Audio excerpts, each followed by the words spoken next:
Hello and welcome to Advit Himanti classes. आज हम class 12th के इकोनॉमी के इंडियन इकोनॉमिक डेवलपमेंट के चैप्टर 8 यूनिट 8 करने जा रहे हैं और ये 8 मार्क्स का आ रहा है बोर्ड में। ठीक है, सो 8 मार्क्स का आ रहा है, सो इसको हम ध्यान से करते हैं। इसको हम क्वेश्चन आंसर फॉर्म में करेंगे और मैंने चैप्टर ऑलरेडी डिस्कस कर रखा है। सो पहला क्वेश्चन है, India and Pakistan initiated their journey of development nearly eight the same time, yet the two countries have travelled different distance, justify the given statement with the bearer. सबको पता है कि दोनों का डेवलपमेंट एक साथ हुआ था, दोनों कंट्री इनफैक्ट आज़ाद एक साथ हुआ था, इंडिपेंडेंट हुआ था 1947 में, और उसके बाद से दोनों कंट्री का डेवलपमेंट जर्नी शुरू होता है, लेकिन पाकिस्तान बहुत पीछे छूट जाता है और इंडिया बहुत आगे निकल जाता है। ऐसा क्या कारण है? It is true that India Pakistan started the journey of development nearly same time. In the similar way both the nation adopted policy like economic planning, India भी किया था, आई मीन पाकिस्तान भी। Dominance of public sector, India में हमने देखा 1956 से public sector का dominance ज़्यादा होता है। High public sector expenditure, government बहुत ज़्यादा स्पेंड करता है इकोनॉमिक डेवलपमेंट पे, ये सब था। In the post 1947 period there has been a decline in the annual growth of GDP in Pakistan. लेकिन आज़ादी के बाद देखते हैं पाकिस्तान का जीडीपी जो है कम होने लगता है जैसे जैसे over year, where as India met with the moderate increase. लेकिन इंडिया का जीडीपी बढ़ता नहीं, बहुत धीरे धीरे बढ़ता है, लेकिन बढ़ता है। ठीक है, क्या कारण हो सकता है? The probable reason for slower economic growth in Pakistan और पॉलिटिकल इंस्टेबिलिटी। वहाँ पे बताया कि पॉलिटिकली इनस्टेबल था पाकिस्तान, कभी कोई गवर्नमेंट आता है, कभी मिलिट्री गवर्नमेंट आता है, कभी फिर दोबारा से पॉलिटिकल, तो इस तरह से political instability, over dependence on remittance and foreign add. दूसरी बात है कि पाकिस्तान के लोग जो जो मिडिल ईस्ट में रहते थे वो घर पे पैसे भेजते थे, वो भी एक तरह से उसके ऊपर भी डिपेंड करता था पाकिस्तान। फॉरेन एड था, फॉरेन की मदद मिलती थी, क्योंकि शायद आपको पता होगा कि जो वर्ल्ड वार के बाद वर्ल्ड दो ग्रुप में बट गया था, वेस्टर्न और ईस्टर्न ब्लॉक में, और वेस्टर्न ब्लॉक में अमेरिका जो था, पाकिस्तान वेस्टर्न ब्लॉक में था, और उस ब्लॉक में होने की वजह से उसे बहुत सारे फॉरेन एड मिला करते थे, पैसा मिला करता था। वो भी एक कारण था जो कि बाद में खत्म हो जाता है with the volatile performance of agriculture sector. Agriculture sector जो था वॉलेटाइल था, यानी जब अच्छा होता था तो ठीक है, बट जब जब फेमाइन सूखा वगैरह पड़ जाता था उस समय बहुत ज़्यादा दिक्कत होना शुरू हो जाता था। लेकिन इंडिया जो था made with the greater success owing to efficient planning. हमने प्लानिंग सिर्फ अडोप्ट ही नहीं किया बल्कि उसको एफिशिएंटली मैनेज किया। Better implementation and better implementation, जो कि पाकिस्तान नहीं कर पाया, अपने प्लानिंग को बेटर इम्प्लीमेंट या मैनेज नहीं कर पाया। ठीक है, सो ये कारण था कि क्यों पाकिस्तान, ये कारण है आपको कि वहाँ पे ओवर बर्डन ऑन रेमिटेंस था, पॉलिटिकल इंस्टेबिलिटी था, फॉरेन एड पे डिपेंडेंट था, volatile performance of agriculture sector, ये सारे कारण की वजह से था। लेकिन इंडिया में ऐसा नहीं था। Explain the great leap forward campaign of China as initiated in 1958। So China में भी आपको पता है कि 1949 में चाइना इंडिपेंडेंट हुआ था। उसके बाद 1958 में वहाँ पे ग्रेट लीप फॉरवर्ड एक पॉलिसी इनिशिएट किया गया था माओ माओ के द्वारा। ठीक है, टू मॉडर्नाइज चाइना। तो इसका क्या मेन एम था? चाइना को मॉडर्नाइज करना। ठीक है, its aim was to industrialise the country on a large scale and in as a short time as possible. तो अपने कंट्री को इंडस्ट्रियलाइज करना, ज़्यादा इंडस्ट्री से इंडस्ट्री लगाना, वो भी जल्दी समय पे।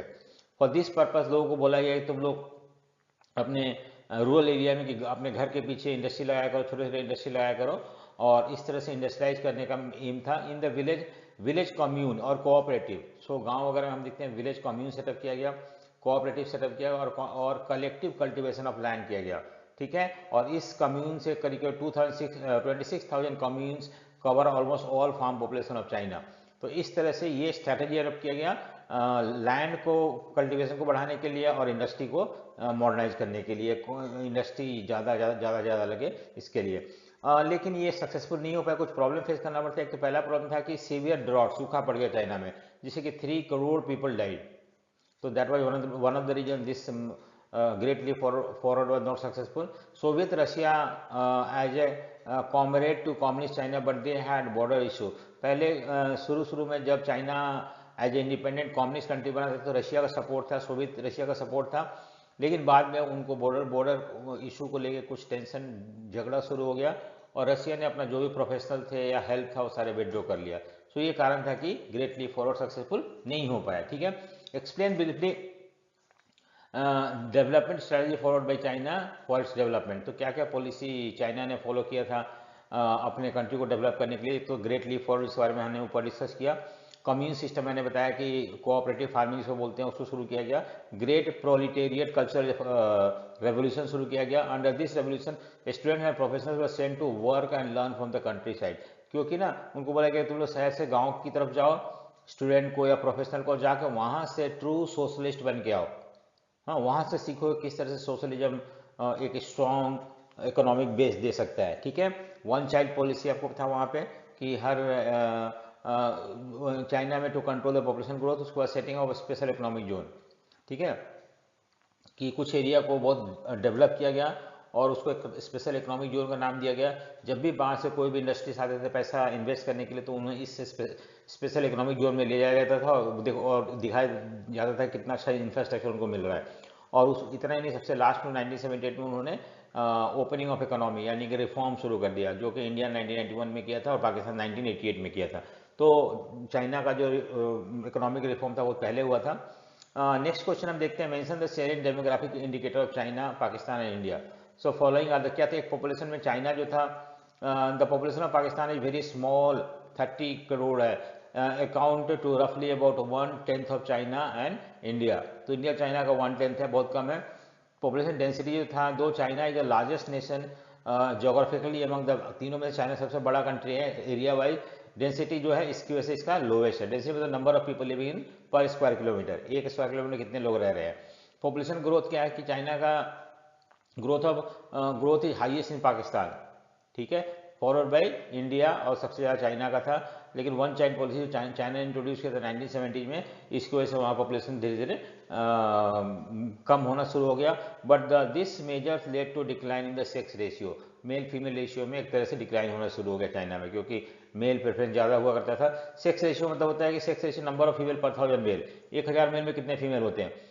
तीनों कंट्री में हम देखते हैं कि ये जो था बायस था अगेंस्ट फीमेल, फीमेल कम थे तीनों कंट्री में, मेल ज़्यादा हुआ करते थे। There is a strong son preference prevailing in all this three country and that is the reason why sex ratio was in favour of male और against female. Define the liberty indicator, कभी कभी ये question आ जाता है तो हम क्या लगता है कहाँ से आया, तो लिबर्टी इंडिकेटर इसी चैप्टर का है।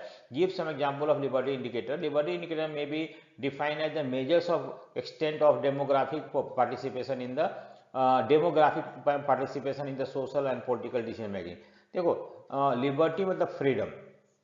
लिबर्टी इंडिकेटर ये शो करता है कितने लोग जो हैं कंट्री के पॉपुलेशन से पॉलिटिकल और सोशल डिसीजन मेकिंग में पार्टिसिपेट कर रहे हैं। अगर ज़्यादा लोग कर रहे हैं तो हम बोल सकते हैं वो वहाँ का लिबर्टी इंडिकेटर ज़्यादा बेटर है।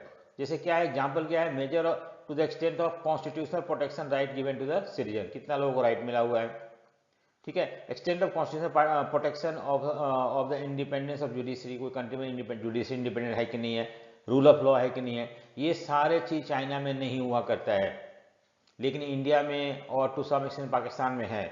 सो यहाँ पे लिबर्टी इंडिकेटर जो है बेटर है इंडिया पाकिस्तान का देन चाइना, क्योंकि चाइना एक कम्युनिस्ट रूल कंट्री है और वहाँ पे किसी भी दूसरे पार्टी को फ्रीडम नहीं है कि वो इलेक्शन कंटेस्ट कर सके, लोगों को राइट नहीं है, लोगों को कॉन्स्टिट्यूशनल प्रोटेक्शन नहीं है। सो वहाँ पे लिबर्टी इंडिकेटर सही नहीं है। So write 3 observation pointing to reemergence of poverty in Pakistan. Important question है, पाकिस्तान में दोबारा से कोई गरीबी क्यों आने लगा, शुरू में थोड़ा ठीक था। Lack of institutional reforms in agriculture because of which the sector has remain volatile. देखो यहाँ पे इंस्टीट्यूशनल रिफॉर्म नहीं आया, जिसे हमने इंडिया में जमींदारी सिस्टम को हटा दिया गया था और भी सीलिंग और लैंड होल्डिंग और बहुत सारे इंस्टीट्यूशनल रिफॉर्म लेके आए थे इंडिया में, और जिसकी वजह से हमारा agriculture prove to be beneficial for us. लेकिन वहाँ पे इस तरह का रिफॉर्म नहीं इनफैक्ट गवर्नमेंट चाहता था लाना, लेकिन वहाँ पे जो लैंड ओइंग क्लास थे इतने स्ट्रांग थे कि उन लोगों ने ये सारे रिफॉर्म को अपने इम्प्लीमेंट करने नहीं दिया। लैक ऑफ पॉलिटिकल स्टेबिलिटी, मैंने बताया था कि वहाँ पे बहुत ज़्यादा पॉलिटिकल इनस्टेबिलिटी था, कभी कभी डेमोक्रेटिक गवर्नमेंट था उसको फिर तख्ता पलट होता था, फिर डिक्टेटरशिप आ जाता था। ये सब कारण की वजह से भी वहाँ पे गरीबी आना शुरू हो गया, lead to huge public expenditure on the maintenance of law and order. तो लॉ एंड ऑर्डर में बहुत ज़्यादा पैसा स्पेंड किया जाता था, वो पैसा लोगों के डेवलपमेंट के लिए नहीं यूज होता है। Allocation of huge fund to build a strong defence system, क्योंकि पाकिस्तान इंडिया के साथ लड़ाई था, उसकी वजह से उनका डिफेंस सिस्टम स्ट्रॉन्ग करना था और उस के लिए भी वो लोग बहुत ज़्यादा पैसा एलोकेट करते थे। सो ये सब कारण था जिसकी वजह से पाकिस्तान में 70 में हम देखते हैं कि पॉवर्टी वापस आ जाता है वहाँ पे। Right 3 observation pointing to growth story of India, China and Pakistan. ठीक है, तो हम देखते हैं कैसे इंडिया, चाइना और पाकिस्तान धीरे धीरे डेवलप होने लगा। फॉलोइंग ऑब्जर्वेशन है, तो पहले चाइना है outpaced both India and Pakistan with regard to GDP. Gross domestic product में पॉइंट ऑफ व्यू से देखा है तो ग्रॉस जीडीपी जो है चाइना का जीडीपी इंडिया और पाकिस्तान का जीडीपी से बहुत ज़्यादा है। India has perform better than Pakistan, no doubt India China से उतना अच्छा नहीं है लेकिन पाकिस्तान से बेटर है, but compare to China India is very way behind. ठीक है, ये भी दूसरा पॉइंट है। The relative success of China is credited to political stability of China, क्योंकि चाइना में क्योंकि कम्युनिस्ट गवर्नमेंट है और दूसरा कोई भी गवर्नमेंट नहीं आता है, कभी पॉलिटिकल अनस्टेबल नहीं होता है वहाँ पे, और dominance of one party system है, कम्युनिस्ट पार्टी। और वहाँ पे क्या है कि कोई फ्रीडम नहीं है, काम करना है तो करना है, आप मना नहीं कर सकते हो, अगर कोई टारगेट दिया जाए तो आपको पूरा करना है with in the stipulated time period. तो ये सब कारण की वजह से चाइना डेवलप हो गया, वहाँ पर फ्रीडम नहीं है, GDP growth is not available. लेकिन हमारे यहाँ या इंडिया पाकिस्तान में गुड गवर्नेंस है और यहाँ पे लोगों को फ्रीडम है और बहुत सारी चीज़ें है। तो ये हमें चूज करना है कि क्या चाहिए, क्या आपको उस फास्ट रेट से ग्रो होना जैसे चाइना हुआ है बट लिबर्टी को अंडरमाइन करके, या लिबर्टी के साथ डेवलपमेंट होना है जो कि इंडिया में हमें देखने को मिलता है। तो मुझे लगता है कि शायद हमारा ये पॉइंट ऑफ व्यू बेटर है कि हमें डेवलपमेंट भी चाहिए, at the same time you also want to remain free. ठीक है, नेक्स्ट है what 3 observation highlighted global exposure of the economy of China. China का इकोनॉमी का ग्लोबल एक्सपोजर कैसे होने लगा। आपको पता है कि फॉलोइंग द ऑब्जर्वेशन हाईलाइटेड, ठीक है। अब देखो, inward looking policy of self efficiency and protection of domestic industry from foreign competition has gradually been replaced by the policy of growth through competition. क्या था ना, पहले जैसे इंडिया में हमने पता है कि पॉलिसी ऑफ प्रोटेक्शनिज्म फॉलो किए थे, अपने इंडस्ट्री को प्रोटेक्ट करते थे, हम जो कुछ बाहर से मंगाना हो बाहर से ना मंगा के हम अपने यहाँ बनाया करते थे।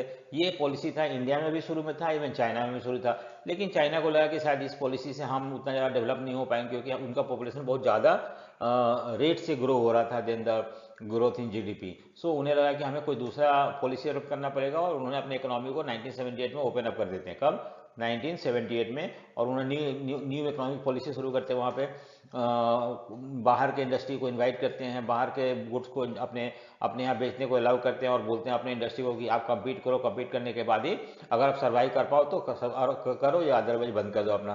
सो it allow the foreign investment and freedom to hire and fire workers. तो पहले अब क्या था कि यहाँ पे फॉरेन डायरेक्ट इन्वेस्टमेंट शुरू हो गया, बाहर के कंट्री चाइना में पैसा लगाना शुरू कर दिया रिफॉर्म के बाद 1978 के बाद, और वहाँ पे हायर अगर आप परफॉर्म नहीं करोगे तो आपको फायर कर दिया जाएगा, इस तरह से। It also offer them lucrative infrastructure. इतना ही नहीं, जब बाहर का पैसा लगने लगा तो वहाँ पे रोड बनना शुरू हो गया, रेलवे अच्छा होना शुरू हो गया और बहुत सारे इंफ्रास्ट्रक्चर डेवलपमेंट हुए, जिसकी वजह से चाइना जो था एक डेवलपमेंट ट्रैक पे आ गया था। China allowed foreign investor up to 100% equity investment across the most sector of economy. तो हमने बहुत बाद में जाके 51% से ज़्यादा शुरू किया था, लेकिन चाइना ने 1970 में 100% बाहर का कंट्री उनके कंट्री में पैसा लगा सकते हैं। तो ये सब कारण है कि चाइना का जो डेवलपमेंट था बहुत ज़्यादा था। Right 3 observation of the on the structure of growth of India, Pakistan and China. Structure of growth क्या था, ठीक है, हम देखते हैं यहाँ पे क्या था चाइना, इंडिया और पाकिस्तान का structure growth. India and Pakistan adopted mixed economy, ठीक है, while China adopted strategy मतलब state controlled agriculture, state decide करे क्या बनाना है, कैसे बनाना है, क्या everything will be decided by state. But India में मिक्स्ड इकोनॉमी था। प्राइवेट और पब्लिक सेक्टर, प्राइवेट और गवर्नमेंट सेक्टर दोनों मिलके इकोनॉमी को ऑपरेट करते थे। ऐसा नहीं था कि सिर्फ प्राइवेट को दे दिया गया था, या ऐसा नहीं था सिर्फ गवर्नमेंट को दे दिया गया था, पब्लिक सेक्टर को दे दिया गया था। तो मिक्स इकोनॉमी था। India and Pakistan have relied more on tertiary sector while economy of China has relied more on secondary sector for GDP. अब देखो क्या था ना कि इंडिया में टर्सरी सेक्टर जो था that was playing major role in the major contribution in the GDP of India. ज़्यादा पैसा, जैसे मान लो 100 रुपये का अर्निंग है, जीडीपी है, तो उसमें से 51%, 52% जो था वो टर्सरी सेक्टर से आया करता था और एग्रीकल्चर और इंडस्ट्री से कम आया करता था। लेकिन चाइना में ऐसा नहीं था। चाइना में इंडस्ट्री सेक्टर जो था, सेकेंडरी सेक्टर जो था, वो ज़्यादा डोमिनेंट था and that was contributing more to the country's growth, ठीक, GDP. In China contribution of secondary sector is much more than the India and Pakistan, ठीक है। सो ये हो गया। नेक्स्ट हमारा है कि the complementary between the structure of growth and GDP growth appears quite different from that shown by the historical experience of developed country। देखो, the complementary between the structure of growth and GDP, structure of growth और GDP में जो था वो थोड़ा सा different था। From that shown by the historical experience of develop country. आमतौर पर डेवलप कंट्री में जो हम देखते हैं कि किस तरह से जीडीपी ग्रो होता है और स्ट्रक्चर ऑफ ग्रोथ क्या था। हम आंसर क्वेश्चन ये है, इसमें देखते हैं कि historical experience of develop country so that the terms of percentage share. आपको पता है कि फर्स्ट कोई भी कंट्री में प्राइमरी सेक्टर ज़्यादा कंट्रीब्यूट करता है, फिर सेकेंडरी सेक्टर करता है, उसके बाद फाइनली टर्शरी सेक्टर करता है। ठीक है, लेकिन इंडिया के कंटेक्स्ट में हम देखते हैं कि पहले प्राइमरी सेक्टर ज़्यादा किया करता था, उसके बाद अचानक से हम देखते हैं कि टर्शरी सेक्टर ज़्यादा करना शुरू कर दिया। देखो यहाँ क्या लिखा हुआ है, sector later the tertiary sector which emerged as a leading sector in the economy. However, in the Indian context, what was witnessed was that the major shift directly from the primary to tertiary sector. पहले primary sector ज़्यादा करता था और फिर tertiary sector करना शुरू कर दिया। Primary sector of the eve of independence was largest contributor to GDP.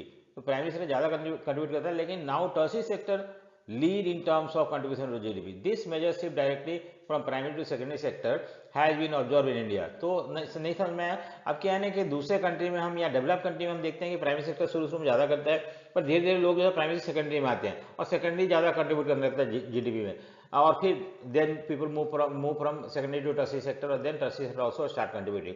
लेकिन इंडिया के कंटेक्स्ट में कुछ और था। इंडिया का कंटेक्स्ट में शुरू में प्राइमरी सेक्टर ज़्यादा कंट्रीब्यूट करता था और फिर यहाँ से सेकेंडरी में मूव नहीं करके डायरेक्टली टर्शरी में मूव कर गया और टर्शरी से ज़्यादा कंट्रीब्यूट करने लगा इंडिया में। तो ये इंडिया का डेवलपमेंट स्ट्रैटेजी था, ये इंडिया का डेवलपमेंट एक्सपीरियंस जो था डिफरेंट था from the many developed country of the world. ठीक है, नेक्स्ट है कि how do you view the opposition of FDI in retail in India. उसको compare it with the situation of smooth operation of FDI in retail in China. तो कैसे India का foreign direct investment China का foreign direct investment से कैसे क्या था, लोगों का क्या ये था। It was undisputed fact that FDI growth friendly. ये कोई बात नहीं कि हर जगह से जहाँ से बाहर से पैसा लगा वो उस कंट्री में ग्रोथ हुआ। After all it is an investment and increase production capacity of the nation. जब बाहर का पैसा लगता है किसी कंट्री में तो वहाँ पे टेक्नोलॉजी आता है, वहाँ पे इंडस्ट्री सेटअप होता है और कंट्री डेवलप होने लगता है। The opposition to FDI in retail in India is not because it may be roadblock in the process of growth. It is because it may generate unwarranted competition for the retail traders in India who may be marginalized and finally driven out of the market. देखो हमारे में हम क्यों बाहर India में foreign direct investment नहीं चाहते थे रिटेल सेक्टर में, क्योंकि हमें लगता था इंडिया में बहुत सारे ऐसे लोग हैं जो रिटेल बिजनेस करते हैं, उनके दुकान है, शॉप्स है, ये सब है। अगर बाहर से इन्वेस्टमेंट होना शुरू हो गया रिटेल में तो हमारा रिटेल सेक्टर जो है वो मार्जिनलाइज हो जाएगा और धीरे धीरे उन लोग नुकसान में जाएंगे और फाइनली उनका दुकान बंद हो जाएगा। ये कारण था कि हम रिटेल में फॉरेन डायरेक्ट इन्वेस्टमेंट नहीं चाहते थे इंडिया में। Some of the situation may erode the opportunity of self-employment in the country and may lead to concentration of economic power with the foreign investors. हमें लग रहा था कि शायद अगर फॉरेन इन्वेस्टर इंडिया में आ गए तो सारा इकोनॉमिक पावर उनके हाथ में चला जाएगा, पैसा उनके हाथ में चला जाएगा और हमारे जो रिटेल शॉप्स हैं वो उनसे कम्पीट नहीं कर पाएंगे और बंद हो जाएंगे। On the other hand China was liberal in allowing FDI in retail. China allowed foreign investor 100% equity investment, लेकिन चाइना में ऐसा नहीं था। चाइना का जो अप्रोच था वो लिबरल था। चाइना बोलता था नहीं नहीं नहीं, आप 50 के 100% इन्वेस्ट कर सकते हो हमारे इकोनॉमी में, रिटेल सेक्टर में भी। ठीक है, analyse the role assign to public sector in the process of development in India Pakistan as compare to China. Public sector में गवर्नमेंट सेक्टर। ठीक है, India Pakistan and China relied on plan development programme as the basic strategy and development, but where in India, China में क्या था कि plan development था, government control में development था, क्योंकि वह सोशलिस्ट कंट्री था। कम्युनिस्ट कंट्री आमतौर पे सारा डेवलपमेंट अपने अंडर रखता है, लेकिन इंडिया पाकिस्तान में मिक्स्ड इकोनॉमी था जहाँ पे कि प्राइवेट सेक्टर भी थे और गवर्नमेंट सेक्टर भी था। लेकिन इन बोथ इंडिया और पाकिस्तान में हम देखते हैं कि स्टेट ओन्ड ओनरशिप जो था वो ज़्यादा इफेक्टिव था और ज़्यादा पब्लिक सेक्टर जो थे, प्राइवेट सेक्टर को इतना ज़्यादा इंपॉर्टेंस नहीं दिया गया था। ठीक है, नेक्स्ट है GDP growth rate of China है slow down in the recent past. Give reason, ऐसा क्या है कि आज हाल में हम देखते हैं कि चाइना का जो जीडीपी ग्रोथ है वो कम होने लगा है। क्या कारण है? एक तो slow down in the global economy has dependent on the demand for the Chinese product, क्योंकि वर्ल्ड का जो इकोनॉमी धीरे धीरे जो ग्लोबल इकोनॉमी स्लो डाउन होने लगा, उसकी वजह से चाइना का प्रोडक्ट का डिमांड भी वर्ल्ड में कम होने लगा, ये कारण है। Growth of domestic demand in China is slowing down. China में भी, क्योंकि अब this is because the rising propensity to save Chinese economy. अब क्या है, चाइना में लोग सेव करना ज़्यादा सेव करने लगे हैं, और सेव करने की वजह से क्या होता है कि डिमांड धीरे धीरे चाइना के अंदर भी कम होने लगा है। Corruption and economic crimes have tended to rise over time. धीरे धीरे करप्शन भी बढ़ने लगा चाइना में, क्योंकि स्टेट कंट्रोल से करप्शन ऑब्वियसली हमें वो देखने को मिलेगा। इकोनॉमिक क्राइम्स वगैरह। Chinese people are now exploring higher wage opportunity of employment in rest of the world where government intervention is minimum। अब चाइना के लोग जो है बाहर जा काम करना चाहते हैं, जहाँ पे उन्हें ज़्यादा पैसा मिल सके, ज़्यादा वेजेज मिल सके। तो इस तरह से भी चाइनीज मामले स्लो डाउन हो गया है। अब आता है नेक्स्ट हमारा कि compare and analyse the given data of India China with valid reason. तो क्या है, यहाँ पे हम देख रहे हैं कि annual growth rate of population दिया हुआ है और सेक्स रेशियो दे रखा है। Annual growth rate of China का 1.2 है और इंडिया का और चाइना का 0.5 है। ठीक है, ये 2015 की बात है। और सेक्स रेशियो जो है इंडिया का 929 है और चाइना का 941 है। ठीक है, तो चाइना का सेक्स रेशियो बेटर है और इंडिया का जो एनुअल ग्रोथ रेट है वो बेटर है चाइना से। सो ये कंपैरिजन यहाँ पे है। Annual growth rate of population in much lower in China, हाँ ठीक है, then that of India. India का जो एनुअल ग्रोथ रेट है 1.2 है, बहुत ज़्यादा है। चाइना का 0.5 है, बहुत कम है। ठीक है, ये हो सकता है कि वन चाइना पॉलिसी जो चाइना ने इंट्रोड्यूस किया था 1979 में, 1978 में वहाँ पे रिफॉर्म आया था और 1979 में वन चाइल्ड पॉलिसी आया था। ठीक है, 1 साल का अंतर है। जब क्वेश्चन है तो उसको ध्यान रखना। This reflect the strong preference for the male child in Indian society और it is a sign of higher social backwardness in India than China. तो ये शो कर रहा है कि इंडिया कितना बैकवर्ड है, क्योंकि मेल चाइल्ड को ज़्यादा प्रेफर करता है, फीमेल चाइल्ड को इग्नोर करता है, इसकी वजह से ऐसा हो रहा है। नेक्स्ट है compare analyse the given data China में। क्या क्या एनुअल ग्रोथ ऑफ जीडीपी के बारे में। अब इंडिया का जीडीपी ग्रोथ रेट जो है वो क्या है, 5.7 है, चाइना का 10.3 है, और ये 80 की बात कर रहे हैं, 1980 से 2017 की, और पाकिस्तान का 6.3 है। और ये जो 2050 में 50 में 7.3 ग्रोथ रेट ऑफ जीडीपी जो है बढ़ गया है। चाइना का बहुत कम हो गया है, 6.2 हो गया, और पाकिस्तान का अभी भी दोनों से कम है। ठीक है, सो यही यहाँ पे एक्सप्लेन करना है हमें। यहाँ लिखा हुआ, आप इसको एक बार देख सकते हो क्या लिखा हुआ है, और वही जो ऊपर हमने देखा वही हमें नीचे लिखना है। ठीक है, नेक्स्ट है compare and analyse the following information related to import and export of 3 neighbouring country. So Pakistan का, चाइना का, ठीक है, ये दे रखा है यहाँ पे export from India in crore. ठीक है, और दूसरी बात है पाकिस्तान का और चाइना का है 2004 में और 2018 में, ये पाकिस्तान का एक्सपोर्ट है 50। एनुअल ग्रोथ रेट जो है वो भी यहाँ पे दिया हुआ है। इंपोर्ट टू चाइना ये भी यहाँ दिया हुआ है। सो हम देखते हैं, इसको कंपेयर करते हैं। The above table show that the during the given period the export from India to Pakistan have increased at a annual